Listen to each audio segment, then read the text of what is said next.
Mes chers collègues, donc bonjour. Nous nous retrouvons aujourd'hui pour entamer un cycle d'auditions que Madame Brigitte Bourguignon, présidente de la Commission des affaires sociales, et moi-même pour la Commission des lois, avons souhaité organiser conjointement afin d'amorcer le débat parlementaire sur la prochaine révision des lois relatives à l'éthique de la médecine, à la recherche médicale, la bioéthique. Vous le savez, ce débat s'inscrit dans un cadre juridique qui a plus de 20 ans, avec les premières lois bioéthiques qui sont intervenues en 1994. La dernière actualisation des lois en 2011 prévoyait un nouvel examen par le Parlement en 2018. Le processus de révision a été lancé avec l'ouverture le 18 janvier dernier par le Comité consultatif national d'éthique des États généraux de la bioéthique qui se sont achevés le 9 mai dernier. Une synthèse des consultations menées sera remise à l'OPEX, que nous allons bien sûr associer à notre réflexion, et au ministre de la Santé et de la Recherche au début du mois de juin, donc dans les jours qui viennent. Le Conseil d'État devrait pour sa part remettre également un rapport sur le sujet d'ici la fin du mois de juin. Et c'est dans ce cadre qu'il y aura un projet de loi présenté par le gouvernement à l'automne. Donc la bioéthique touche bien sûr à des sujets complexes, sensibles, qui concernent tous les Français. L'évolution rapide des sciences et des technologies médicales est source de progrès autant que d'inquiétude. C'est la raison pour laquelle, avec ma collègue Brigitte Bourguignon, nous avons souhaité que nos commissions se saisissent dès maintenant, plusieurs mois avant la présentation du projet de loi, afin de nous permettre de prendre collectivement ensemble le temps de la réflexion et de mener un travail de fond à travers ce cycle d'audition que nous allons commencer donc aujourd'hui et qui se poursuivra pendant les semaines à venir. Donc aujourd'hui, nous allons étudier le cadre juridique dans lequel s'inscrivent la bioéthique et les enjeux liés à la recherche sur le génome et sur l'embryon. Le 6 juin prochain, nous aborderons les neurosciences et l'intelligence artificielle et nous en viendrons ensuite à la thématique de procréation et société. Donc, je vous propose d'en venir à notre première table ronde qui s'intitule « De la bioéthique au droit de la bioéthique ». Nous accueillons M. Bertrand Mathieu, professeur de droit public à l'Université de Paris Panthéon-Sorbonne, et M. Jean-René Binet, professeur de droit privé à l'Université de Rennes. Nous vous avons adressé par courrier leur notice biographique afin que vous fassiez d'ores et déjà plus ample connaissance avec nos intervenants. Donc, cette approche juridique s'impose en premier lieu car la réflexion à laquelle nous invite la bioéthique dépasse le seul champ de la science. Les découvertes scientifiques peuvent, par leurs usages, remodeler en profondeur notre société, voire la définition de l'individu. La bioéthique appelle à réfléchir au progrès, mais également aux dérives que peut engendrer la recherche et ses applications. Il s'agit pour la loi d'encourager des progrès raisonnables et raisonnés. Donc, j'invite messieurs Mathieu et Binet à nous présenter à titre liminaire le cadre juridique dans lequel s'insère la bioéthique depuis les lois fondatrices de 1994 et de nous indiquer quelles sont, à leurs yeux, les pistes d'évolution possibles, en particulier sachant de la recherche biomédicale, de l'assistance médicale à la procréation, des neurosciences et d'intelligence artificielle. Vous pourrez ensuite intervenir. Je vous propose d'intervenir assez brièvement par des questions qui ne pourraient durer environ 1 minute pour faire en sorte que l'échange soit le plus vivant possible et le plus qu'il y ait, si possible, du débat entre nos commissions et que nos invités puissent répondre à vos interrogations. Et messieurs, si vous pouviez limiter vos interventions à un cadre également restreint de 10-15 minutes maximum pour permettre après des échanges avec nos collègues députés, les commissaires aux lois et aux affaires sociales. Oui, monsieur Breton, allez-y. J'excuse, merci, mesdames les présidentes, mes chers collègues, tout d'abord pour vous remercier de l'organisation de ces auditions. Je crois que c'est important, effectivement, que nous ayons une réflexion préalable pour se former. Je regrette toutefois que pour la première fois, à l'occasion de révision des lois de bioéthique, il n'y ait pas une mission d'information spécifique qui ait été chargée de l'évaluation des lois de bioéthique précédentes. Ça avait été le cas lors de la révision qui a donné la loi de 2004.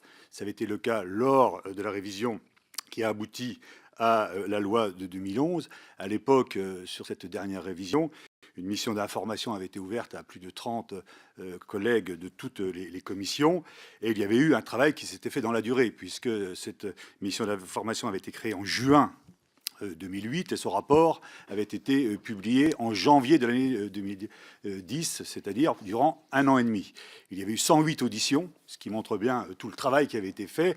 Et donc, encore une fois, on peut se satisfaire de ces tables rondes, mais simplement pour regretter qu'il n'y ait pas eu un travail un peu plus en amont qui ait été fait, comme nous l'avons proposé au niveau de notre groupe au président de l'Assemblée, qui est une mission d'information chargée de l'évaluation. On est bien d'accord qu'il ne s'agit pas des propositions à venir, mais simplement de l'évaluation de la loi précédente, qui ait pu faire un travail en profondeur. Mais encore une fois, merci d'organiser ces tables rondes, c'est mieux que rien.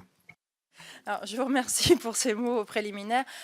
Nous avons souhaité, et dans ce que j'entends dans vos propos, c'est que votre saisine concernant la mission d'information n'a concerné ni la commission des lois ni celle des affaires sociales. Donc nous ne sommes compétentes que pour nos commissions. Et effectivement, nous souhaitions réunir le plus largement possible les collègues. C'est la raison pour laquelle nous faisons des auditions conjointes qui s'adressent donc à plus de 140 députés et à tous les parlementaires qui souhaitent intervenir, puisque vous savez que les réunions de nos commissions ne sont pas limitées aux seuls commissaires qui appartiennent aux dites commissions. Donc je pense que justement ces cycles d'audition vont permettre de répondre quand même assez largement à vos demandes d'évaluation des prochaines lois. Mais en tout cas, je pensais qu'effectivement, et nous sommes tous collectivement d'accord pour dire qu'il était important que le Parlement se saisisse de ces questions dès à présent. Donc je vais laisser la parole à Monsieur Mathieu.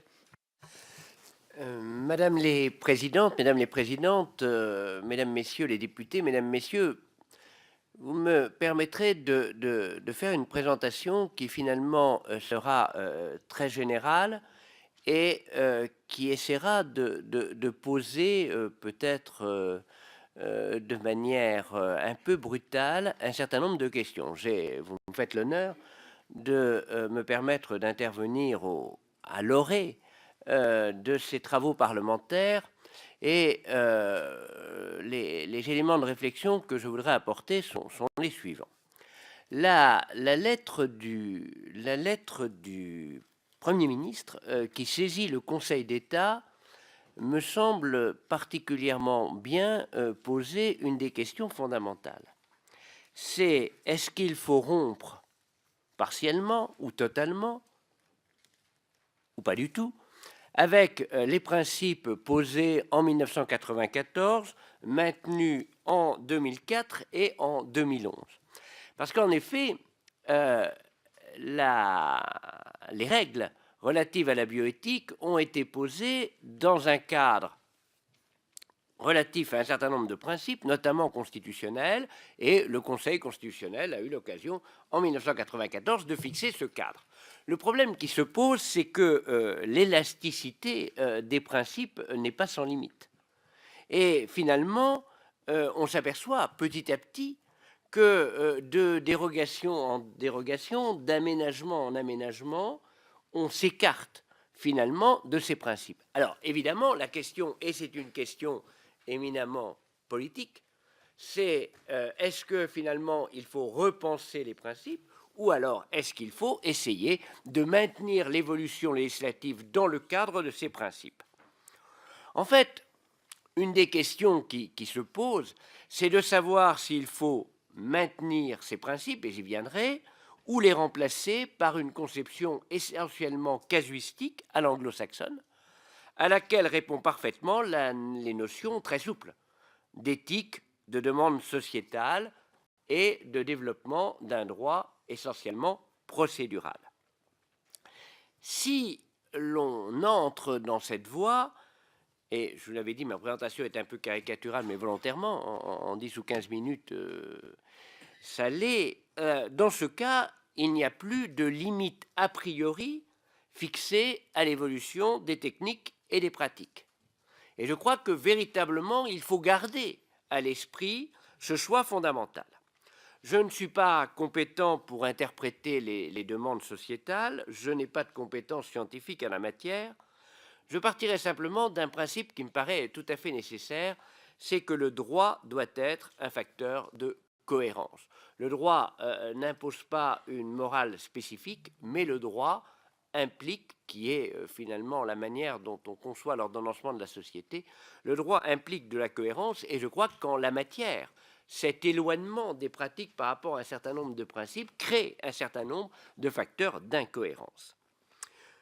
De manière un peu caricaturale, encore une fois, il y a finalement deux manières d'ordonner le droit. Une logique fondée sur l'autonomie de l'individu, qui est une logique éminemment libérale, mais finalement, j'y reviendrai, assez peu protectrice, et une logique fondée sur des principes objectifs, qui est par définition plus protectrice, mais qui est évidemment moins libérale. On peut essayer de concilier ces deux logiques, notamment le caractère inaliénable des libertés qui interdit de sacrifier sa liberté au nom de la liberté, mais dans un certain nombre de cas, la conciliation s'avère contradictoire. La première observation, c'est qu'en fait, là encore, le droit, finalement, est confronté en la matière à bien d'autres logiques. Logique économique, qui joue un rôle considérable en la matière, un phénomène de mondialisation qui conduit à ce que les obstacles juridiques nationaux sont de plus en plus aisément contournés. Deuxième observation, le droit doit s'écarter de deux tentations perverses. La première consisterait à ignorer les évolutions techniques et sociales engendrées par la science et à maintenir contre vents et marées la pureté de règles inadaptées. Mais la seconde, qui à mon avis peut-être aujourd'hui est la plus dangereuse, c'est celle qui conduit le législateur à se limiter à un rôle de notaire qui transcrirait les avancées scientifiques en règles juridiques sans cesse renouvelées et adaptées. Troisième observation, finalement, si on regarde l'évolution depuis 1994, l'architecture du système conduit le législateur à fixer un cadre très général et des règles procédurales, et finalement à confier la régulation des pratiques à des organes indépendants très largement gérés par les médecins et les scientifiques. Et finalement, il y a là une source de décalage entre des principes immuables inscrits dans le Code civil, auxquels on ne touche pas, parce qu'on ne pourrait y toucher que d'une main tremblante, et puis finalement des dispositifs techniques dérogatoires, de plus en plus dérogatoires. Et ça, je crois que c'est un risque dont il faut prendre conscience. Alors, quels sont les principes fondamentaux applicables en la matière tel que le système a été dessiné en 1994, à la fois par le législateur et par le Conseil constitutionnel. Parce qu'en 1994, ce qui est intéressant dans la démarche, c'est que le législateur pose un cadre, ordonné, j'y reviendrai, autour du principe de dignité, et puis il demande finalement, parce que la question est totalement nouvelle, la question qui est posée au Conseil constitutionnel de manière assez intéressante, ce n'est pas de lui demander si c'est conforme à la Constitution, mais c'est dites-nous si cette architecture que nous, législateurs, nous posons, elle correspond au principe constitutionnel. Il y a en fait deux principes qu'ordonne le système. C'est le principe de dignité et le principe de liberté. Le principe de dignité, c'est un terme, la dignité, qui est employé, qui est galvaudé dans l'usage que l'on peut en faire. On parle de dignité à toute occasion, et j'allais dire, plus on l'utilise, plus on l'affaiblit d'une certaine manière. Contrairement à la liberté qui présuppose l'autonomie de celui qui l'exerce, la dignité n'est conditionnée que par l'humanité de l'être qu'elle protège. Aucune autre considération, tenant par exemple à la qualité de la vie de cet être, à ses caractéristiques génétiques, ne peut conditionner la reconnaissance de cette dignité, sauf à méconnaître le principe lui-même. Le choix du principe de liberté implique que la régulation du système social s'opère grâce au principe de responsabilité qui impose les réparations des dommages causés par l'exercice de sa liberté. Le principe de dignité s'affirme comme une limite autonome et externe à l'exercice de la liberté. Il crée des limites à l'instrumentalisation et à la marchandisation de l'humain, dont la science et l'économie ont aujourd'hui besoin. Et ce principe de dignité, il a un sens précis. Le Conseil constitutionnel, en 1994, dit en fait « Le principe de dignité implique que la personne humaine ne soit pas traitée comme un objet, dégradée, ou qu'elle ne soit pas utilisée à une fin qui lui est étrangère, asservie. Ce sont les deux termes qu'il y a dans la Constitution, dégradé, asservi. Et c'est ça, finalement, le cadre du principe de dignité. Ce n'est pas un principe moral auquel chacun pourrait se référer par rapport à son propre système de valeurs. C'est concrètement l'interdiction de dégrader et d'asservir la personne humaine. Et alors, bien évidemment, à partir du moment où on admet que ce principe est le principe cadre, on entre dans des analyses beaucoup plus casuistiques pour savoir ce qui relève de la dégradation ou de l'asservissement. Mais je crois qu'il faut garder véritablement en mémoire cette question. Alors, on peut illustrer cette question à travers beaucoup de problématiques. Il y a, et c'est celle qui nous retient aujourd'hui, on pourrait prendre bien évidemment la fin de vie, on pourrait prendre la PMA et la GPA, qui sont des questions, j'allais dire, où ce principe est un principe qui véritablement doit jouer un rôle directeur. On peut le prendre sur la recherche de l'embryon. La recherche de l'embryon, elle pose de redoutables questions, puisque d'un côté, on a une vision utilitariste, où l'utilisation d'embryons à des fins de recherche constitue une pratique qui fait sensiblement pencher la balance en faveur de l'espoir des bénéfices que représentent les potentialités. Mais si on raisonne en vertu de l'idée selon laquelle l'embryon est protégé au nom du principe de dignité, et quand je dis qu'il est protégé au nom du principe de dignité, ça ne veut dire ni que l'embryon a des droits, ni qu'il est reconnu comme une personne, mais ça veut dire simplement qu'il est l'objet d'une protection constitutionnelle, ce qui est tout à fait différent. Et de ce point de vue, le débat sur l'embryon est, de mon point de vue, totalement perverti par le débat sur l'interruption volontaire de grossesse, parce que ça n'a rien à voir. Le droit de l'interruption de grossesse concerne la liberté de la femme, et finalement, le droit à l'avortement est un droit qui résulte de l'exercice par la femme de sa liberté. Toute autre chose est d'utiliser un embryon comme objet de recherche. La problématique est totalement différente. Et je crois qu'il faut véritablement éviter de dire que s'il y a une protection de l'embryon dans le cadre de la recherche, ça met en cause. Alors bien sûr, ça peut être utilisé, on est d'accord, mais ça c'est un débat idéologique. Mais en tout cas, j'allais dire, intellectuellement, ça n'a rien à voir. La recherche sur l'embryon, en fait, ce qui se passe, c'est que cette recherche, finalement, comment on s'est arrangé jusqu'à présent? On s'est arrangé, j'allais dire, d'une manière, je dis les choses un peu brutalement, mais d'une manière un peu opportuniste. C'est-à-dire que le cadre juridique, c'est de dire finalement, on a des embryons surnuméraires destinés à la destruction, et pourquoi ne pas s'en servir pour faire avancer la recherche? Le problème est tout à fait différent lorsqu'il s'agit d'une manière ou d'une autre de création d'embryons en vue de la recherche. Là, j'allais dire, il est évident que l'embryon devient par nature un objet, c'est-à-dire qu'il faut considérer dans ce cas-là que l'embryon humain échappe à toute protection juridique.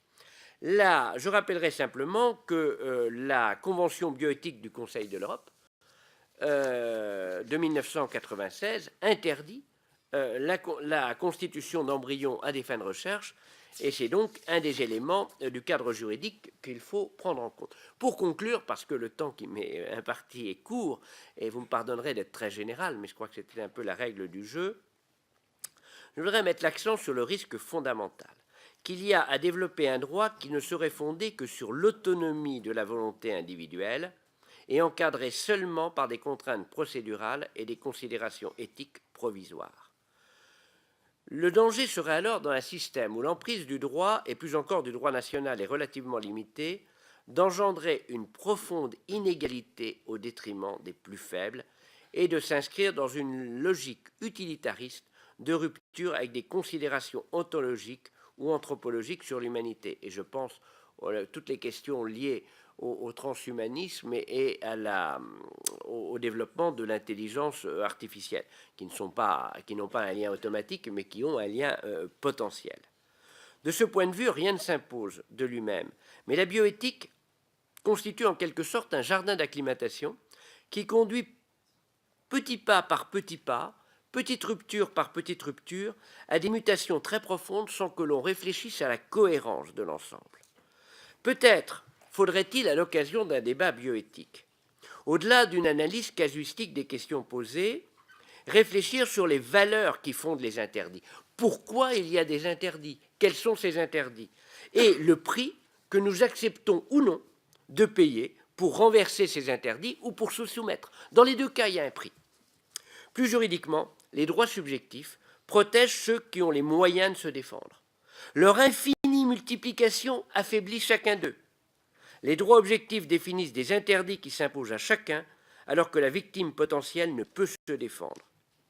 La stratégie consciente ou inconsciente, qui vise à relativiser ou affaiblir la portée du principe de dignité, permet d'éroder le seul obstacle qui se dresse à l'instrumentalisation de l'homme par l'homme sous le couvert de l'exercice par chacun de sa liberté. Merci beaucoup. Merci à vous. Je pense que vous aurez l'occasion d'être plus précis sur certaines thématiques qui intéressent particulièrement nos collègues. Je vais tout de suite passer la parole à monsieur Jean-René Binet, professeur de droit privé à l'Université de Rennes. Merci Madame la Présidente, Mesdames les Présidentes, Mesdames et Messieurs les députés. Merci beaucoup de m'avoir invité à intervenir devant vous ce matin au début de ce travail de réflexion sur les questions de bioéthique. Alors, beaucoup de choses très importantes ont été dites par le professeur Mathieu et sur lesquelles j'essaierai de ne pas revenir. Mais ce que j'aimerais essayer de développer autour de cette question posée ce matin, comment passe-t-on de la bioéthique au droit de la bioéthique, c'est eh bien cette idée selon laquelle, en 1994, le législateur français a créé un véritable modèle juridique, un modèle juridique qui lui est propre, mais qui traduit de manière tout à fait consciente une tradition d'excellence du droit français. Et c'est dans cette tradition que, si l'on s'en souvient, le président Mitterrand avait souhaité s'inscrire lorsqu'il avait souhaité que fût créé un droit de la bioéthique. Ce droit de la bioéthique, créé par ces lois de 1994, ce modèle français du droit de la bioéthique, ce système, c'est un système dans lequel eh bien, l'on a à la fois l'affirmation de principes, ça a été dit, et l'articulation de ces principes avec un nombre assez considérable de dispositions d'application qui sont parfois dérogatoires, qui constituent parfois des assouplissements, mais qui permettent de concilier tout à la fois l'affirmation des valeurs essentielles portées par les principes et les nécessités de la science et de la médecine qui sont la plupart du temps portées par les dispositions d'application que l'on trouve dans le Code de la santé publique. C'est ainsi que le Code civil, code ancêtre, écrin de la législation, constitution civile de la France, contient dans ses articles 16 et suivants un nombre de principes reconnus comme étant des principes fondamentaux de la bioéthique, le respect, l'inviolabilité, l'extrapatrimonialité du corps humain, la dignité de la personne humaine, principe essentiel s'il en est, l'intégrité de l'espèce humaine, encore un principe important. Et ces principes traduisent une vision tout à fait essentielle du droit porté sur la personne humaine, et cette vision constitue le modèle français. Ce modèle, le président Mitterrand, pour en revenir à lui, entendait le faire rayonner, comme la France avait rayonné par la Déclaration des droits de l'homme et du citoyen, ou par le Code civil, bien évidemment. Eh bien, elle devait rayonner par le droit de la bioéthique. Et ce n'est pas anodin que la France soit le seul système juridique à s'être doté d'un corpus législatif aussi ambitieux, aussi construit, aussi cohérent, aussi rationnel, bien qu'il présente évidemment des défauts, mais quelle législation n'en aurait pas? Et ce modèle est construit autour de la volonté de lutter contre la marchandisation du corps humain, de lutter aussi contre la technicisation incontrôlée de la procréation humaine, des transformations de l'espèce humaine et toutes les atteintes, tous les risques d'atteinte à la dignité de la personne humaine qui pourraient en résulter. Cette structure des principes et des applications, des dispositions de principes et des dispositions d'application a trouvé une consécration dans la Convention d'Oviedo, la Convention sur les droits de l'homme et la biomédecine. C'est une très importante convention et il n'est pas anodin que le contenu de cette convention ait été particulièrement inspiré par les travaux du législateur français. Elle est discutée, réfléchie en 1996, signée en 1997, juste après que le législateur français a construit ce modèle, de sorte que si l'on compare les dispositions de principe du Code civil et celles qui se situent dans la Convention d'Oviedo, eh bien on peut voir une correspondance. L'interdiction de la création d'embryons pour la recherche, qui figure dans la Convention d'Oviedo, figure également dans le droit français. Le principe de dignité, évidemment, est au cœur de la Convention d'Oviedo comme du droit français. Et donc, ce contenu de la Convention d'Oviedo reflète une volonté de donner une portée plus grande au droit français. Et c'est ici que le modèle a pu trouver une première consécration, car cette Convention d'Oviedo a une vocation universelle. Elle peut être en effet signée par des États qui ne sont pas membres du Conseil de l'Europe. Et elle constitue aujourd'hui le seul instrument régional qui soit invoqué dans des débats outre-Atlantique sur des questions de bioéthique. C'est important de savoir que ce droit de la Convention européenne biomédecine et droits de l'homme, la Convention d'Oviedo, est inspiré du modèle français. Ce que permet un droit comme celui qui résulte de la Convention d'Oviedo, c'est alors de construire une législation uniforme, et seule une législation uniforme permet de lutter contre les phénomènes de mise en concurrence des systèmes juridiques, le forum ou le legal shopping, qui conduit des ressortissants français à aller à l'étranger bénéficier de situations juridiques qui leur sont interdites à l'égard du système national.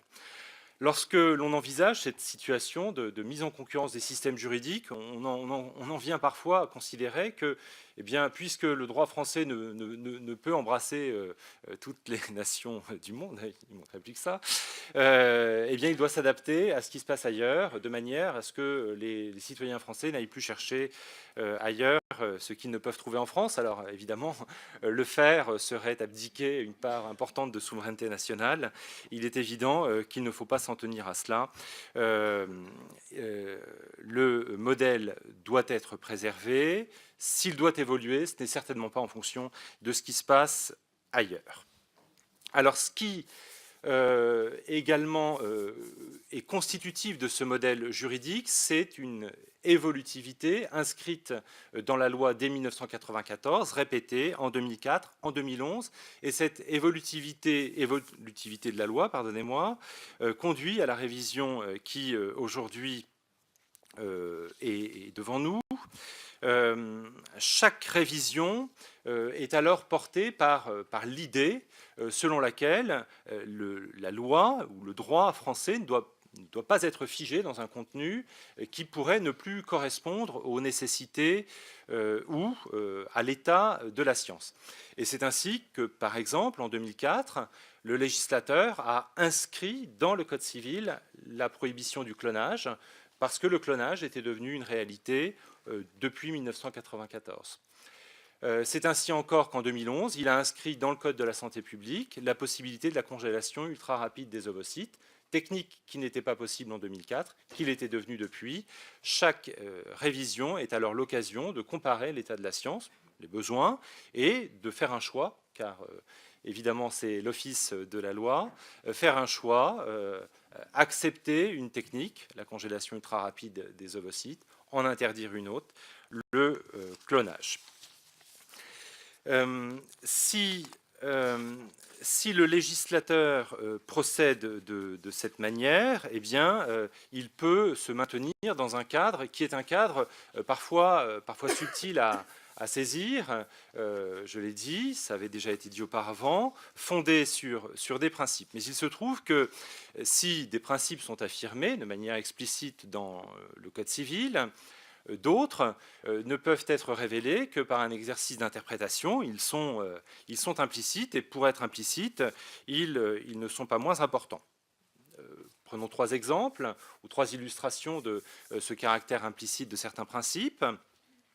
L'article 16-4 du Code civil interdit, dans son dernier alinéa, les thérapies géniques germinales, celles qui pourraient conduire à une modification de la descendance. Une thérapie génique qui devrait alors être pratiquée soit à un stade très précoce du développement embryonnaire, soit sur les cellules sexuelles, de manière à ce que, évidemment, les modifications ainsi produites soient transmises. Pourquoi ces techniques sont-elles interdites? Eh bien, parce que l'on ne sait pas maîtriser les conséquences de telles modifications dans la chaîne des générations successives.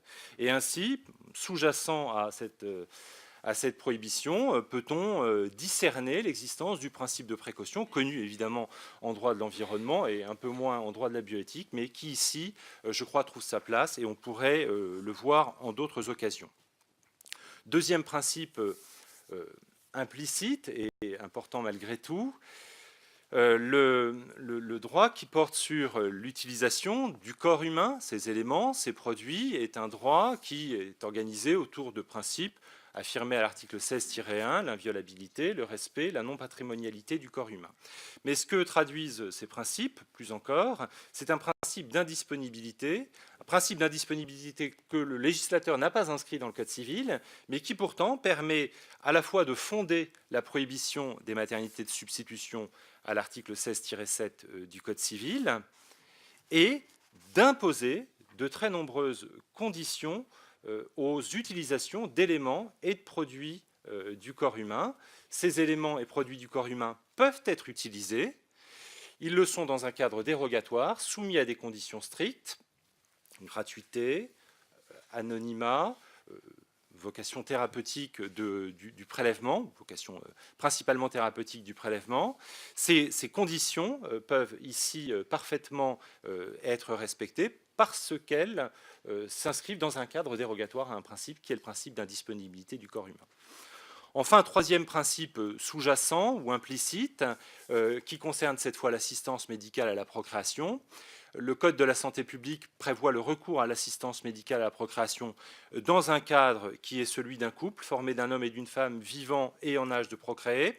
Ces conditions sont-elles arbitraires? Pas du tout. Elles reflètent en réalité la volonté du législateur de s'inscrire dans la préservation de l'intérêt de l'enfant à concevoir ou à naître de l'utilisation de ces techniques. Cet intérêt de l'enfant est celui de bénéficier d'une filiation crédible et ce modèle de la procréation assistée tel qu'il a été fixé en 1994 permet alors d'inscrire la filiation de l'enfant de manière très subtile par deux articles 311-19 et 311-20 du Code civil dans le cadre du titre 7 du livre 1er du Code civil, c'est-à-dire le cadre de la filiation charnelle. Ainsi donc, la technique juridique permet d'effacer le recours à la technique médicale. Eh bien, si demain, et j'en viendrai là pour conclure à quelques pistes d'évolution, ce cadre devait être modifié comme le CCNE, le Comité consultatif national d'éthique, l'a préconisé, cela conduirait nécessairement à devoir repenser le modèle de la procréation. Il ne pourrait plus être rattaché à la filiation charnelle telle qu'elle est prévue au titre 7, sauf à bouleverser totalement le titre 7, qui aujourd'hui ne permet la reconnaissance d'un lien de filiation que dans un cadre hétérosexué, et donc soit modifier le titre 7, soit faire basculer les conséquences du recours à l'assistance médicale à la procréation dans le titre 8, c'est-à-dire la filiation adoptive. Mais alors, pour les couples ayant recours à l'assistance médicale à la procréation dans un cadre hétérosexué, eh bien, cela conduirait à faire prévaloir désormais la technique sur la filiation crédible. Et évidemment, il y aurait ici une rupture du modèle. Et c'est par cette dernière précision que je voulais en terminer. Merci beaucoup. Je vous remercie. Je vais donner la parole en premier à M. Jean-François Eliaou, qui est membre de l'OPEX, et puis après, je prendrai les intervenants qui sont d'ores et déjà inscrits. On va faire des petites salves de questions, 4-5 questions, et puis vous répondrez. Jean-François Eliaou. Oui, merci, mesdames les présidentes. Alors, bien entendu, je ne vais pas revenir sur tout ce qui a été dit. Je vais me limiter à quelques minutes. Tout d'abord, pour essayer de discuter, ou en tout cas d'évoquer la définition des lois de bioéthique. Je ne sais pas si c'est effectivement un terme qui est bien adapté. Il s'agit plutôt de biomédecine. Il ne s'agit pas forcément d'éthique. Et en tout cas, ce sont les dispositions législatives qui encadrent les sauts technologiques, les progrès médicaux et les progrès scientifiques. Et nous sommes dans un cadre strictement thérapeutique, dans ces lois de bioéthique. Et toute la difficulté, évidemment, c'est de rajouter ce mot d'éthique qui, effectivement, doit prendre en compte ce qui a été dit, c'est-à-dire les droits fondamentaux, le respect de la personne humaine, les principes de dignité de la personne humaine, la non-marchandisation du corps humain, etc., etc. Ça, c'est la première chose. La deuxième caractéristique, c'est que ces lois dites de bioéthique sont tout à fait exemplaires dans la mesure où elles ont une évolutivité, ça a été dit, et des clauses de revoyure obligatoires inscrites dans la loi, ce qui est parfaitement et particulièrement original. Et si on en est là aujourd'hui, c'est parce que justement, en 2011, il a été inscrit dans la loi qu'il y aurait une révision. Et c'est dans ce cadre-là que l'OPEXT joue un rôle, puisque l'Office parlementaire des choix scientifiques et techniques doit agir à deux niveaux.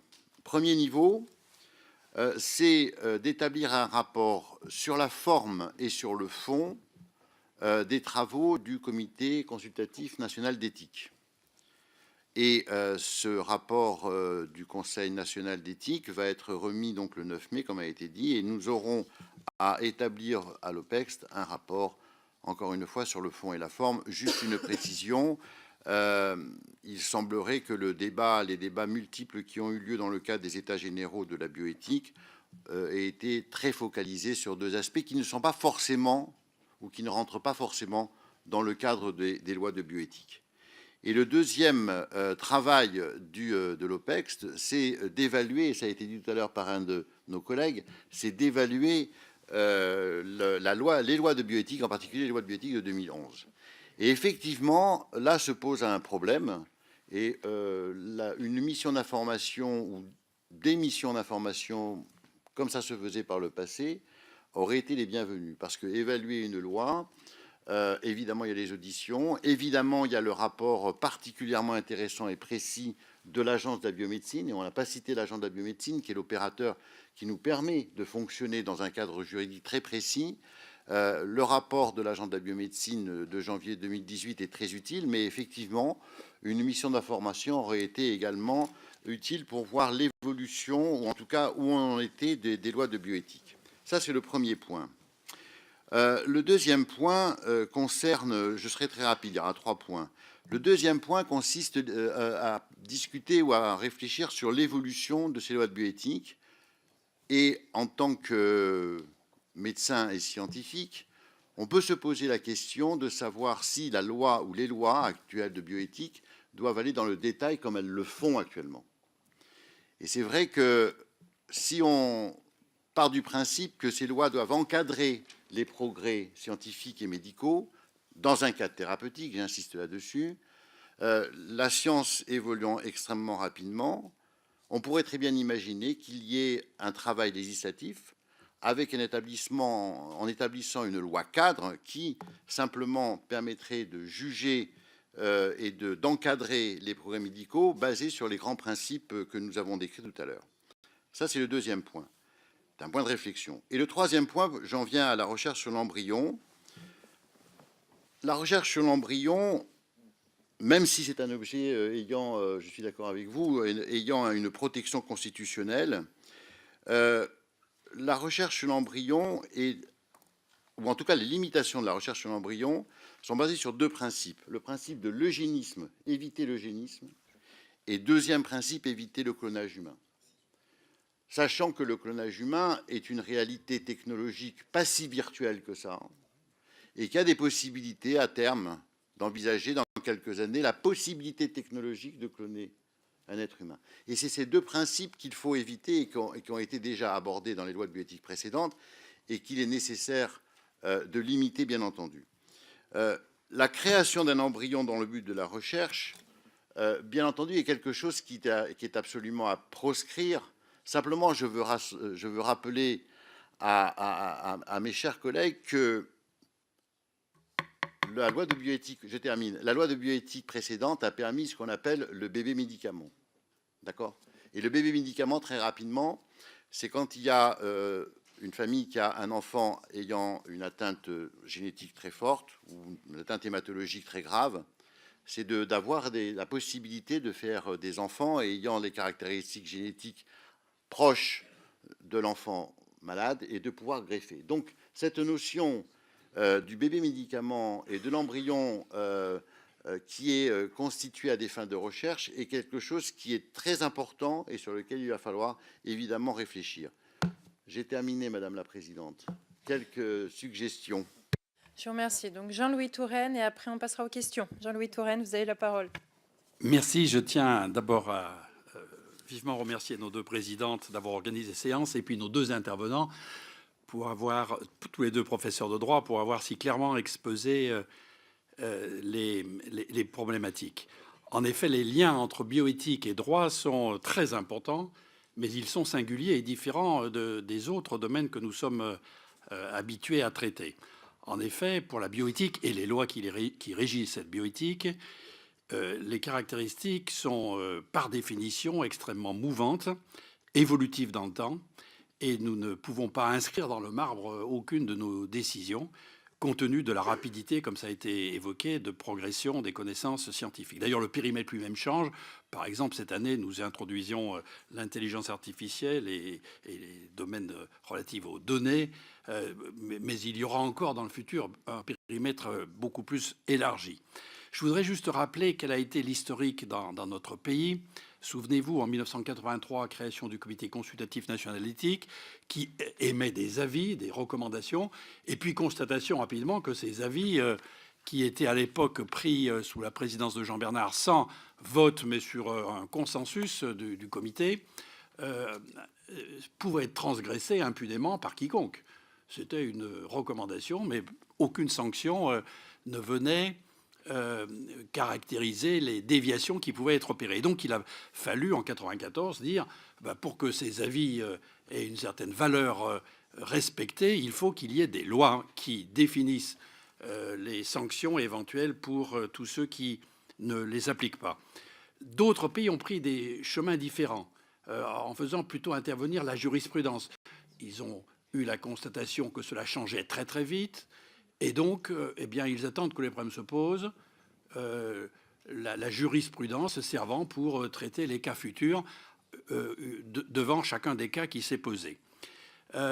Reconnaissons, et ça a été très bien expliqué par nos deux professeurs de droit, que ces lois sont, en France, basées sur des principes et des règles, et on peut soit les voir d'une façon statique, ce à quoi nous convie le droit, je suis un peu caricatural, mais je schématise, soit les voir d'une façon évolutive, ce que nous propose plutôt la société et les professionnels. Alors, la vision statique, elle est bien sûr rassurante, ça donne un confort intellectuel, on a des principes et toute nouvelle loi sera basée sur ces principes. Mais cela se heurte à plusieurs problèmes. Je ne vais en citer que deux. Premièrement, certains de nos principes sont presque universels, et en tout cas appliqués au-delà même de notre pays. D'autres, plus nombreux, ne sont pas du tout partagés par d'autres pays, et il est même frappant de voir qu'en Europe, dans des pays qui ont une culture comparable, ces principes, ces règles, ces lois, ces modalités ne sont pas seulement différentes, mais sont complètement opposées entre des pays pourtant très similaires. Et c'est quelque chose qui est un peu inconfortable. Ceci n'est bien sûr pas un motif pour déroger de nos principes. Mais, deuxième problème, ces principes se heurtent à des pratiques qui les détournent dans notre pays. Deux exemples. L'anonymat du don de gamètes, ça a été un principe. Ça a été un principe.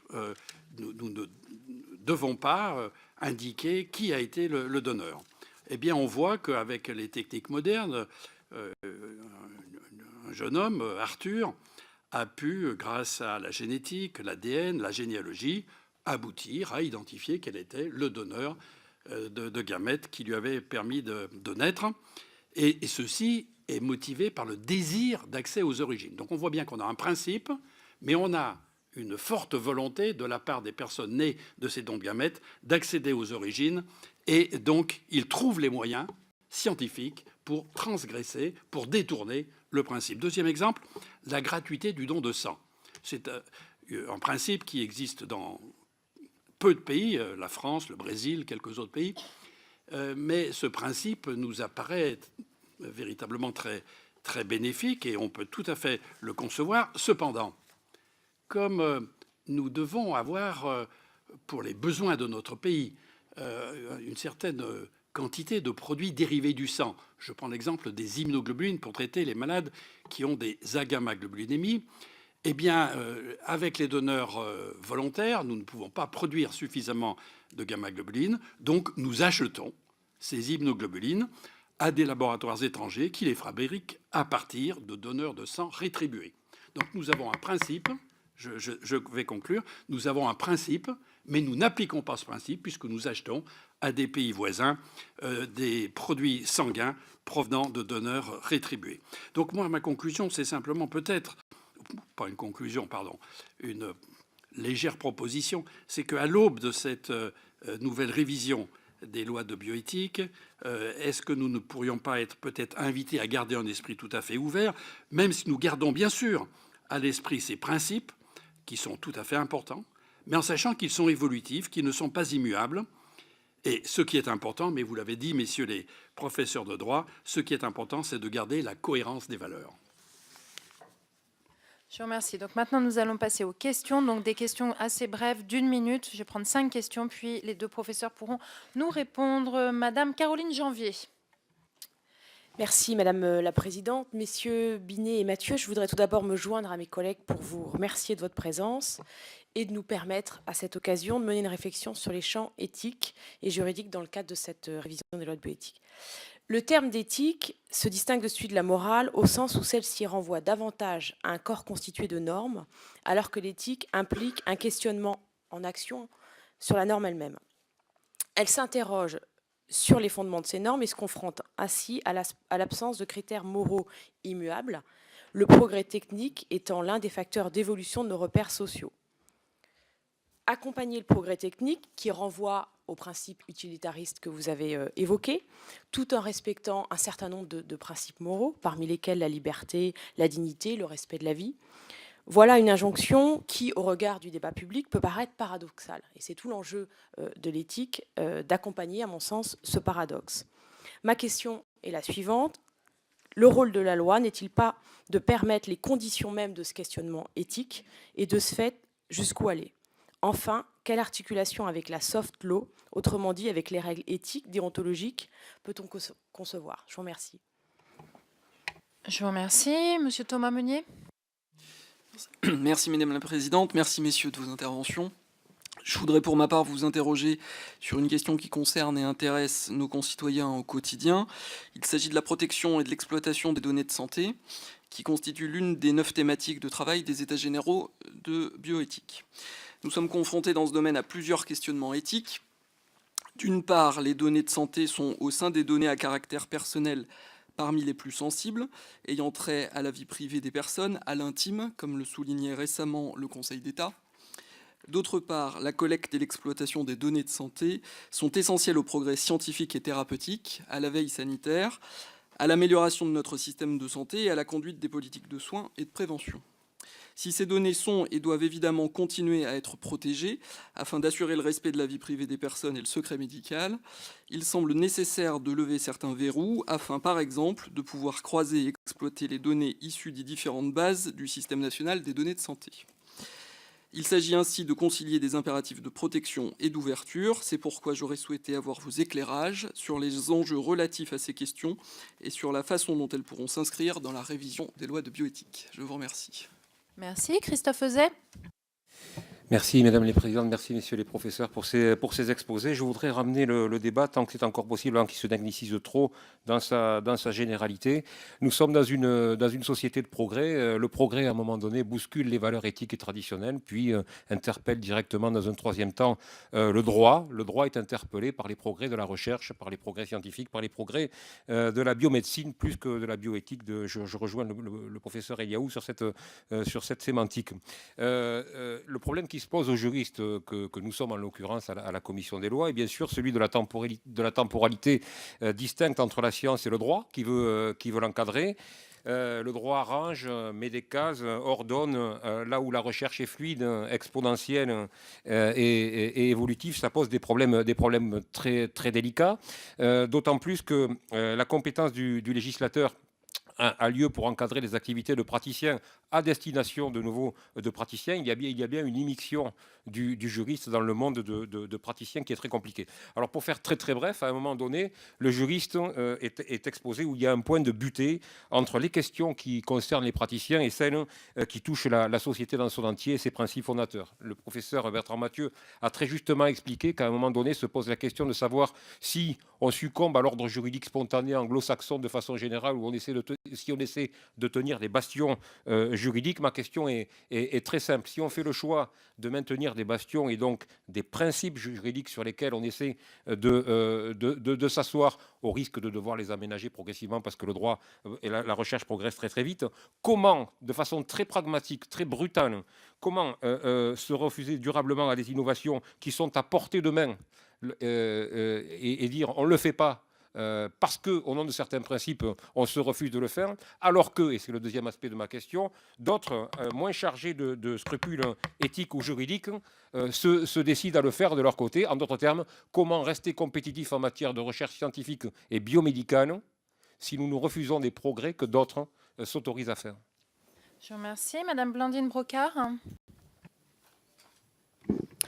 Merci beaucoup. Mesdames les présidentes, merci messieurs pour toutes ces précisions juridiques.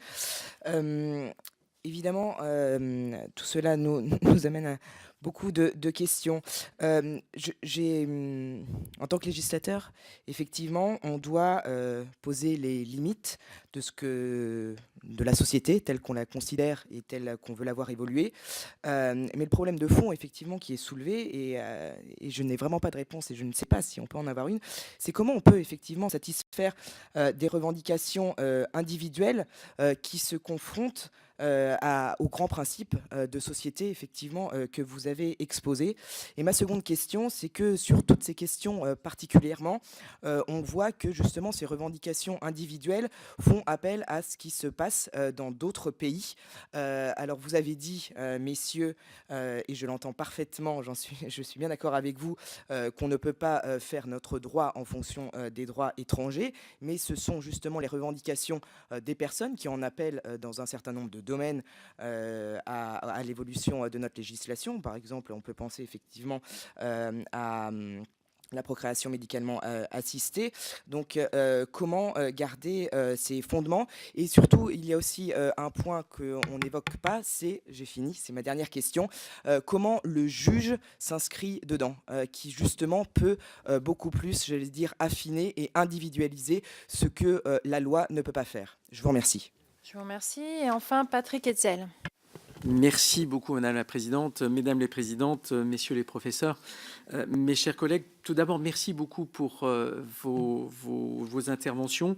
Je voudrais revenir sur des éléments qui nous ont été, je dirais, diffusés à travers le rapport du Conseil économique et social et environnemental, dans lequel on aborde ce que le rapport appelle les illégalités fécondes.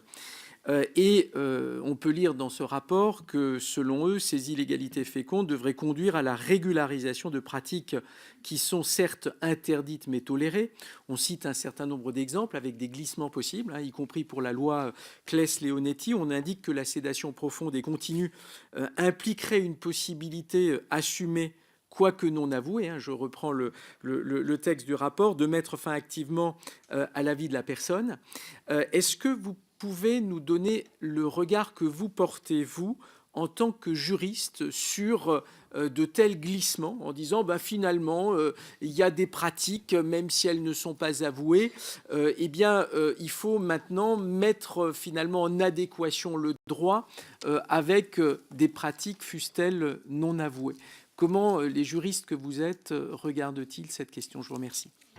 Messieurs, donc je vais vous laisser répondre à cette première série de questions qui sera suivie d'une deuxième série. Rassurez-vous, pour ceux qui sont inscrits, je ne vous ai pas oublié. Merci Madame la Présidente. La plupart des questions qui ont été posées sont des questions sans réponse, parce qu'elles apportent, parce qu'elles posent, mais elles posent ce problème fondamental.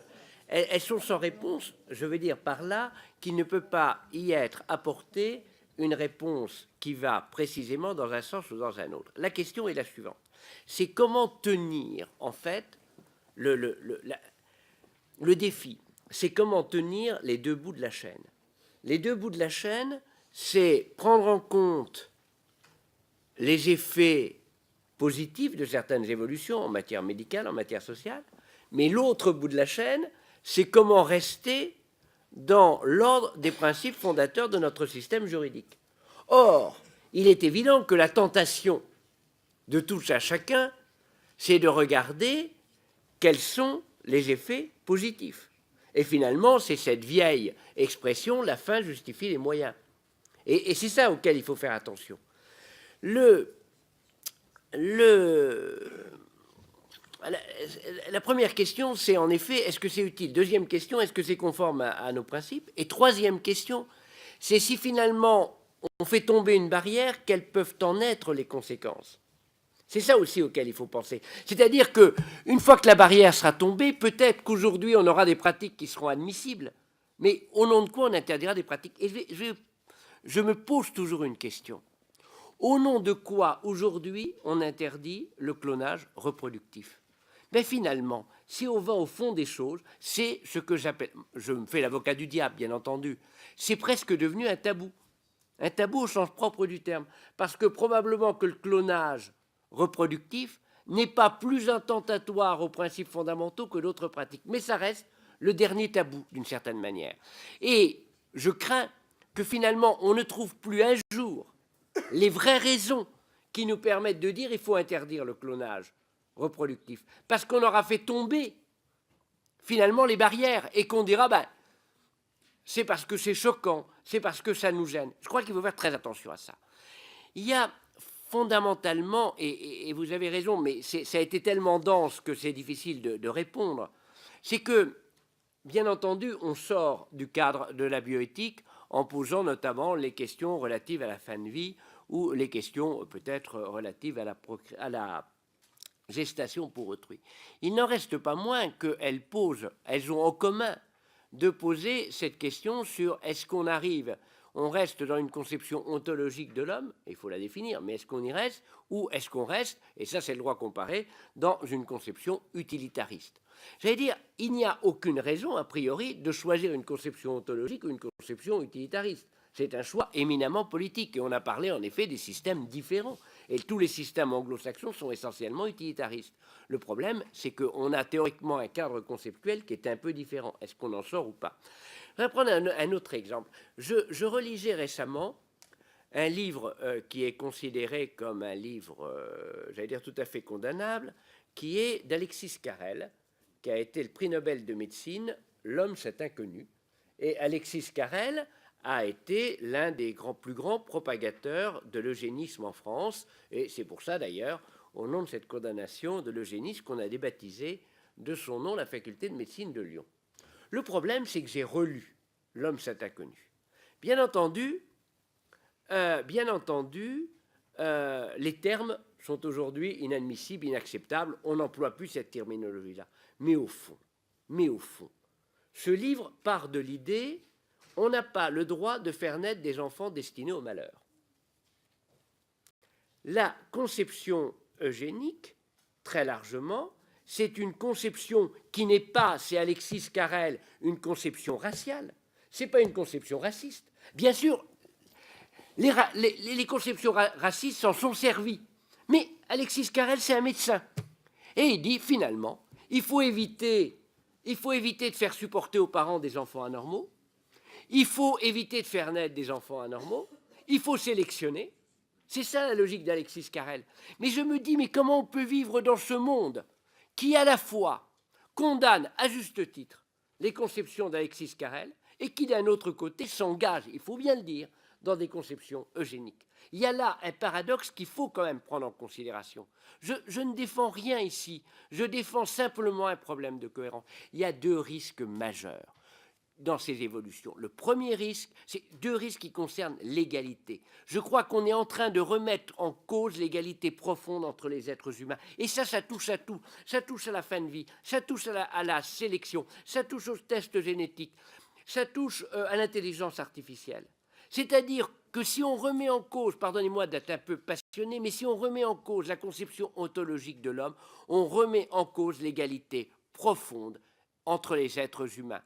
Sélectionner en fonction de ses catégories génétiques, sélectionner en fin de vie en fonction de son état de santé, parce que finalement, la fin de vie, on tient compte de quel est l'état du patient. Est-ce que finalement, quelqu'un qui est dans un coma profond est plus ou moins digne? Donc, égalité à travers l'eugénisme, mais aussi égalité à travers l'absence de protection des plus faibles. Il est évident, par exemple, on change de sujet, mais que la gestation pour autrui conduira à instrumentaliser, on mettra les garde-fous qu'on veut, mais à instrumentaliser les femmes les plus faibles. Et j'allais dire de ce côté-là, là aussi la cohérence. Je me pardonnerai d'être caricatural. Peut-être que je n'ai pas une expression qui, ici, dans une enceinte parlementaire, est assez... est peut-être un peu trop carrée, mais je vais vous prendre deux exemples. Il y en a un, je l'ose à peine le prendre, parce que vous allez être choqués, mais le premier exemple, c'est finalement pourquoi on a une politique aussi légitime soit-elle, si forte contre la prostitution et qu'on n'a pas les mêmes problèmes vis-à-vis de la gestation pour autrui.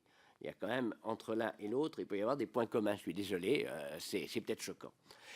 La deuxième chose très choquante qui me reste à l'esprit, non pas pour dénoncer ce qui se passe aujourd'hui, mais pour dénoncer ce qui pourrait se passer demain si on fait tomber un certain nombre de verrous, avec les meilleures intentions du monde.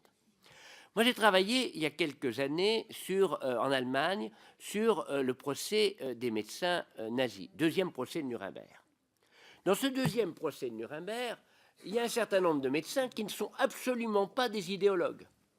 Le problème, qu'est-ce qui va se passer? Ils ont, pour eux, la chance d'avoir des cobayes humains. Que ce soit des cobayes humains de telle origine ethnique ou pas, ça leur indiffère. Et ils vont expérimenter dessus, dans des conditions absolument ignobles. Mais ils vont expérimenter dessus. Et qu'est-ce qui va se passer à la fin de la guerre? C'est que les Russes et les Américains vont récupérer ces médecins en les exfiltrant. Pourquoi? Parce qu'en fait, par leur comportement en l'espèce ignoble, ils ont fait avancer la science. Ils ont fait avancer les connaissances. La science, elle n'est pas en elle-même éthique ou pas éthique. La science, les moyens de la science sont éthiques ou pas éthiques. Et ce que je voudrais dire par là, c'est véritablement réfléchir aux raisons que l'on a de faire tomber un certain nombre de barrages. Sur le juge, une dernière remarque. Oui, je suis trop long. Une dernière remarque sur le juge.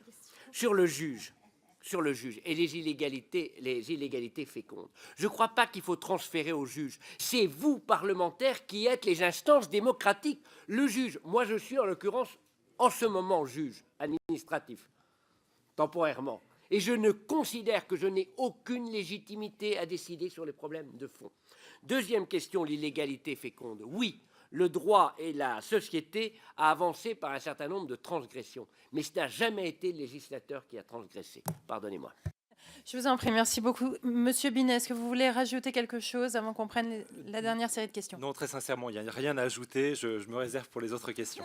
Bon, alors, je vous donnerai la parole en premier, promis. Alors, monsieur Jean-Carl Grelier. Merci, Madame la Présidente. Oui, deux questions, si vous m'y autorisez. La première interpelle, me semble-t-il, la philosophie du droit, messieurs les professeurs, et notamment le rapport du temps au droit. À quel moment le droit doit-il intervenir? S'il intervient trop en amont de la recherche scientifique, il peut paralyser une partie de l'évolution de la recherche. s'il intervient trop en aval de la recherche scientifique et du progrès scientifique, il peut ne pas fixer le bon cadre et s'éloigner de l'éthique, ou fixer la bonne intervention du droit. C'est, me semble-t-il, une vraie question, et une question qui nous interroge aussi par rapport à ce que sont les lois de bioéthique aujourd'hui et à ces révisions qui interviennent tous les 7 ans. Est-ce qu'il ne vous semble pas, il m'a semblé que c'était sous-jacent dans les propos du professeur Mathieu tout à l'heure, est-ce qu'il ne vous semble pas qu'il serait souhaitable que les lois de bioéthique soient révisées sur des intervalles beaucoup plus courts compte tenu de la rapidité du progrès scientifique? Et puis la deuxième question interpelle, elle, le statut juridique de la personne et du corps humain. Nous avions hier en commission des affaires sociales la présidente de l'agence de biomédecine. Et lorsque l'agence de biomédecine autorise la greffe d'un visage humain, s'agit-il toujours de la même personne? Est-ce que lorsque le corps est transformé, lorsque le corps est augmenté, est-ce que la personne est toujours la même? Il me semble qu'il y a là aussi peut-être un sujet intéressant de droit civil, monsieur le professeur Binet. Je vous remercie. Xavier Breton. Oui, merci, messieurs les professeurs, pour vos exposés qui nous rappellent effectivement la spécificité du modèle français en matière de droit de la bioéthique dont on peut être fier, et puis en nous invitant effectivement à réfléchir sur ces conceptions ontologiques et utilitaristes. Je crois que c'est très utile au début de notre réflexion. Moi, j'aurais souhaité avoir un éclairage particulier sur le principe d'indisponibilité, qui est un principe effectivement qui est important, parce qu'il est sous-jacent dans beaucoup ensuite de pratiques ou d'interdits. Mais aujourd'hui, quel est exactement ce principe, quel est son statut, j'allais dire, dans notre droit? Est-ce que c'est un principe qui est à renforcer d'une certaine manière, ou qui en lui-même aujourd'hui se suffit? Parce que je crois que c'est un des principes sur lesquels nous aurons à travailler particulièrement sur les différents sujets que nous aurons à aborder. Je vous remercie. Je vous remercie. Je prends plus d'inscrits. Le dernier, Monsieur Collard. Madame Marie Tamarel-Vérag. Merci, Madame la Présidente. Sur ce travail de loi de bioéthique, nos consciences personnelles, je pense, vont être très sollicitées, et je dirais à travers, quels que soient les partis. Et c'est transversal, et je pense que ça n'appartient pas forcément à tel ou tel parti qui conditionnera telle ou telle façon de penser. Et en écho à ces consciences individuelles, il y a la conscience collective. Et si je reprends les mots de Thomas More, la conscience collective, c'est elle qui détermine à un moment la loi. Et je voulais avoir votre écho par rapport à ça en tant que juriste sur loi et conscience collective, et puis aussi voir l'évolution de ces lois bioéthiques et donc des consciences collectives. Qu'est-ce qui les détermine, ou quels étaient les déterminants principaux? Et puis enfin, est-ce que lorsque l'évolution d'une loi bioéthique s'avère avec des conséquences qui interpellent ou qui la remettent en question, est-ce qu'il y a eu, comme vous le disiez tout à l'heure, une revoyure, une révision et une correction de ces lois de bioéthique? Je vous remercie. Je vous remercie, Monsieur Pradier. Merci, Madame la Présidente. J'ai une question qui s'adresse plus particulièrement au professeur Mathieu, en écho de ce que vous avez dit tout à l'heure. Vous évoquiez un point qui paraît capital, cette érosion qu'il peut y avoir au fur et à mesure du temps, au fur et à mesure de décisions diverses et variées, de principes fondamentaux sans que nous le verrions nécessairement. Vous évoquiez le fait que ce soit souhaité ou non souhaité, subi ou non subi. Je voudrais vous interroger sur ce point précis. Est-ce que vous avez véritablement la conviction aujourd'hui qu'il y a un droit de fait qui s'installe, qui pourrait être contraire et qui pourrait avoir commencé à atteindre les limites fondamentales que la loi et la République s'est fixées jusque-là? Est-ce que vous avez des exemples précis pour aiguiser notre attention et notre vigilance? Est-ce qu'il s'agit de décisions de jurisprudence? Est-ce qu'il s'agit de décisions venant du Conseil d'État, du Conseil constitutionnel? Est-ce qu'il s'agit d'ajustements législatifs? Est-ce qu'il s'agit de règles que se sont fixées les différents acteurs eux-mêmes en termes de déontologie? Je pense que c'est important qu'on ait quelques exemples, peut-être si vous en avez, de sorte à ce que notre regard soit porté sur les points de vigilance que vous évoquiez tout à l'heure. Je vous remercie, Monsieur Corneloup. Merci. Merci, messieurs Mathieu et Binet, pour vos propos qui alimentent très largement nos réflexions. La singularité des lois bioéthiques en France est leur caractère expérimental et révisable depuis 1994. Ce principe oblige donc le législateur à réviser la loi sur la base d'un bilan d'application, ce à quoi nous participons actuellement dans le cadre des États généraux de la bioéthique. Ma question porte sur les limites de ce processus de révision. Si on cale le besoin de légiférer sur le progrès technique, le risque est de tomber dans une sorte d'automaticité qui prendrait la forme d'une dialectique de révision irrésistible. Or, il y a un moment où la technique ne doit pas tout guider, sous peine d'accéder au principe d'autoriser tout ce qu'il est possible de faire techniquement. Nous sommes peut-être à ce moment de la croisée des chemins. Comment le savoir? Les opinions publiques divergent. Certains soutiennent une application sans état d'âme du progrès. D'autres font valoir des considérations morales, éthiques. Comment déterminer un bien commun, acceptable par tous, sans tomber dans une espérance déshumanisée dans le progrès? Erwan Balanant. Oui, vous nous avez tout à l'heure parlé des questions, d'un certain nombre de sujets qui ont des caractères implicites et donc des principes qui seraient implicitement définis. Vous nous avez aussi dit que c'était de notre responsabilité de faire la loi et aux juges de l'appliquer. Mais pour que les juges l'appliquent, il leur faut effectivement un certain nombre d'outils. Dans un monde technique et technologique qui accélère, enfin il me semble qu'il accélère, les inventions sont de plus en plus rapides, elles se succèdent et bouleversent de plus en plus notre société. Quel équilibre doit-on trouver justement entre la définition des principes et la définition d'interdits précis? Doit-on se limiter à des principes pour avoir une certaine souplesse et donner peut-être dans ce cas-là aux juges et à la jurisprudence la capacité de s'adapter, mais est-ce que c'est satisfaisant? J'en suis pas sûr. Ou doit-on définir précisément un certain nombre d'interdits au risque d'être toujours à la remorque des progrès de la science? Et enfin, Gilbert Collard. Oui, merci. Ma question s'adresse à monsieur le professeur Mathieu. J'ai écouté avec beaucoup d'intérêt ce que vous avez développé tout à l'heure et je me permets de vous poser une question de pure curiosité culturelle, mais qui n'est pas forcément anodine. Par rapport à votre propos, comment vous situez-vous à l'égard de l'analyse philosophique du professeur Villée dans son ouvrage « La nature et la loi ». J'ai cru, peut-être que je me trompe, trouver quand même des points communs, et c'est pour moi un aspect très enrichissant, car ce maître fut, je crois, un très grand maître de la philosophie du droit, et je pense qu'on gagnerait peut-être dans ce débat à revenir à la lecture de cet ouvrage fondamental, La nature et la loi. Je vous remercie. Donc, la parole est à Monsieur Jean-René Binet. Et Monsieur Mathieu complétera le cas échéant et je vous laisse 10 grosses minutes. Bon, j'ai vu qu'il y avait des questions réservées pour le professeur Mathieu et donc je ne vais pas m'y risquer.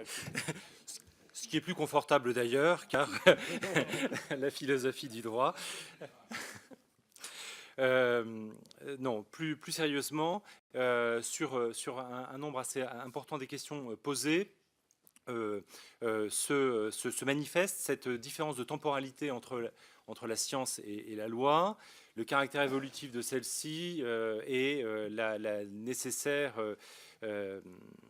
rapidité des progrès scientifiques, en tout cas tels qu'ils sont affirmés. Alors, quelle est la bonne temporalité? Moi, je ne sais pas. Je ne sais pas s'il faut réviser tous les 7, tous les 10 ou tous les 5 ans. Ce que l'on peut simplement constater quand on regarde la manière dont les choses se sont faites depuis 1994, c'est que la première chose, c'est que le législateur n'a pas toujours été à l'heure au rendez-vous. Il a su parfois prendre un peu plus de temps que ce qu'il s'était initialement fixé. Les lois de 1994 devaient être révisées au bout de 5 ans, elles l'ont été en 2004. Donc le retard pris a été quand même assez important. Ce qui permet ici au législateur, quand il le souhaite, de prendre le temps de la réflexion avant d'intervenir. Deuxième chose, le législateur n'a jamais hésité, en tout cas à ma connaissance, pour intervenir entre les révisions programmées. Et il l'a fait chaque fois que ça a été nécessaire, chaque fois qu'il a fallu modifier une disposition législative issue des lois de bioéthique sans attendre. Très récemment, en janvier 2016. La loi du 26 janvier 2016 modifie certains aspects des conditions du prélèvement d'organes post-mortem. Eh bien, ça aurait pu attendre la révision, ça n'a pas attendu la révision. Donc le législateur sait le faire quand il l'estime nécessaire, de sorte que, en réalité, la loi n'est pas véritablement ici contrainte par une temporalité que le législateur s'est fixée. Le risque de placer la loi à la remorque de la science, de faire du législateur le notaire du progrès scientifique, de faire du droit l'intendance du fait, hein, l'intendance suivra. Oui, ce risque existe, mais il n'y a pas d'inéluctabilité. Alors, on prétend parfois qu'en réalité, le droit doit s'adapter aux faits, mais si on y regarde de près, chaque fois, le législateur arbitre des choix entre plusieurs possibles. Soit, en effet, enregistrer un progrès, ou enfin, en tout cas, une avancée scientifique, parce qu'il estime nécessaire de le faire, soit au contraire l'interdire parce qu'il estime nécessaire de l'interdire. Donc le risque de placer le droit à la remorque de la science, c'est un risque qui est peut-être un peu surestimé, mais qu'il ne faudrait malgré tout pas mésestimer. Le législateur doit, je crois, enfin je ne suis pas là pour donner de leçons de législation au législateur, mais se sentir libre, je crois, de la manière dont il envisage ce qui est présenté comme une nécessité, un progrès, un danger, arbitrer, prendre le temps de la réflexion, voir si les modifications souhaitées ou envisagées ou possibles sont de nature à s'inscrire dans un cadre conceptuel existant s'il est satisfaisant, rompre le cadre conceptuel existant s'il faut passer à autre chose. Ce qui est important, c'est quand on déconstruit, c'est de reconstruire, hein, pour redonner de la cohérence. Et sur certaines questions, les équilibres sont tellement difficiles à atteindre qu'il faut parfois peut-être se contenter de l'imperfection si l'on n'est pas sûr de pouvoir atteindre la perfection. Je crois que c'est ce que disait en substance Portalis dans le discours préliminaire au Code civil. Alors, quel équilibre entre des principes parfois implicites ou explicites et des interdits? Certains interdits sont posés, et quand ils le sont, c'est parce qu'ils correspondent, et c'est le plus important, à la préservation de valeurs considérées par le législateur français dans l'exercice de sa souveraineté comme étant essentielles. Et c'est uniquement à l'aune de ce débat-là que les principes ou les interdits doivent être remis en cause. Si le législateur estime que la gestation pour autrui n'est pas attentatoire à la dignité de la personne humaine, eh bien l'interdit peut être supprimé. S'il estime au contraire que la dignité des femmes, la marchandisation des enfants et la trop grande disponibilité de l'état des personnes sont ici en jeu, il doit veiller au respect du principe en renforçant, le cas échéant, les sanctions qui s'attachent à la violation des interdits posés. Je ne suis pas sûr d'avoir répondu à toutes les questions. Ah si, il y avait une question sur le principe d'indisponibilité, pardonnez-moi, monsieur le député. Quel est le statut aujourd'hui du principe d'indisponibilité? C'est le statut d'un principe discuté. C'est-à-dire que certains considèrent que dès lors que le législateur ne l'a pas inscrit en 1994 dans le Code civil, ce principe n'existe pas. Alors, si je peux prendre deux minutes pour entrer un peu dans le détail, en 1994, le projet initial du gouvernement était d'inscrire ce principe d'indisponibilité dans ce qui devait être à l'époque l'article 17, le futur article 17 du Code civil. Principe d'indisponibilité étant considéré en relation avec le principe de dignité de la personne humaine. C'est finalement pas le choix qui a été fait, mais on peut considérer que l'articulation de la prohibition ferme des gestations pour autrui à l'article 16.7 et l'énumération des conditions très strictes pour toute utilisation des éléments et produits du corps humain conduisent à considérer qu'en effet, tout acte de disposition portant sur un élément ou un produit du corps humain ne peut se faire qu'à titre exceptionnel, exception au principe d'indisponibilité. Alors ce principe, devrait-il être renforcé? Peut-être qu'il pourrait être utilement renforcé en étant inscrit dans le Code civil. Ce ne serait pas très compliqué de le faire. À l'article 16-1-1, le corps humain est inviolable et indisponible. Et puis ainsi, ce serait une façon de rendre explicite ce qui, pour l'instant, est implicite. Cela conduirait-il à renforcer le principe d'indisponibilité?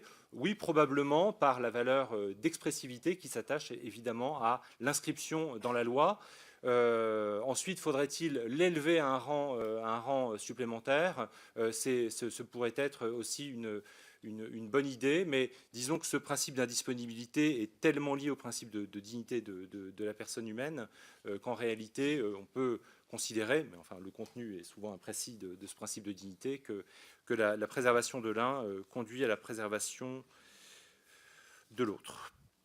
J'espère avoir répondu à peu près à toutes les questions. Je vous remercie, Monsieur Mathieu, pour les questions qui vous concernent directement. Je prends 3 minutes maximum, mais comme j'ai plus le chiffrage, je vais essayer de le faire. On va vous le mettre. D'accord, mettez-le moi. Je vois que la confiance ne règne pas. Pour répondre. Quelques mots d'expérience parlementaire. J'imagine. J'imagine. Pour répondre à M. Pradier sur l'érosion des principes fondamentaux, je prendrai un seul cas, c'est le cas de la législation pour autrui, qui est un cas, j'allais dire, d'école quasiment. Qu'est-ce qui se passe? On a un interdit majeur, qui est l'interdit de la législation pour autrui. Le problème, alors, quelles sont les raisons de cet interdit? Essentiellement, la protection des femmes et la protection des enfants, qui en est trait. Ça, c'est le cadre. Bon. Comment ça évolue indépendamment du législateur? C'est que le juge, en l'espèce la Cour de cassation poussée par l'aiguillon de la Cour européenne des droits de l'homme, dit mais attendez, il faut quand même qu'on prenne en considération l'intérêt de l'enfant né par GPA. Mais qu'est-ce qu'on fait en fait? Par une prise en compte légitime de l'intérêt d'un enfant, on met en cause un système protecteur des femmes et des enfants. Ça, c'est un exemple, je n'en aurai pas d'autres. Pour répondre en un mot, je crois que je tirerai 2 minutes, à M. Collard, pardon, le problème, c'est que oui, il faut une réflexion sur la fonction du législateur. Je ne vais pas engager le débat sur Michel Villet, mais en 1789, lorsque la déclaration est rédigée par des législateurs comme vous, il y a une prise de position sur ce qu'est l'homme. Les hommes naissent libres et égaux en droit, c'est une position de principe totalement arbitraire en soi. C'est la pointe sur laquelle on va construire le système. Et donc, il y a une prise de position. Le problème, la déclaration reconnaît à l'homme des droits naturels et sacrés. C'est des formules qui veulent dire quelque chose. On ne dit pas simplement, ben, on va adapter, il y a une révolution, on va adapter le droit à la situation nouvelle et à la société qui se fait. Le problème, c'est que le droit ne peut pas être seulement émotionnel, en l'occurrence, ce qui joue un rôle fondamental en matière de bioéthique, et un rôle perverse. On a tous des émotions. Moi, je crois que le législateur, il ne faut pas qu'il y ait trop d'émotions, pardonnez-moi. En tant qu'être humain, il faut avoir des émotions. En tant que législateur ou en tant que juge, d'ailleurs, il faut éviter d'avoir trop d'émotions. Ça, c'est le premier point. Et le deuxième point, c'est que, je suis désolé, mais le législateur, on l'a dit, j'ai dit, c'est pas le notaire, mais c'est pas non plus le wagon, qui serait le wagon de la locomotive scientifique. Merci beaucoup. Alors, nous ne serons ni des notaires, ni des wagons, et nous exercerons notre rôle pleinement.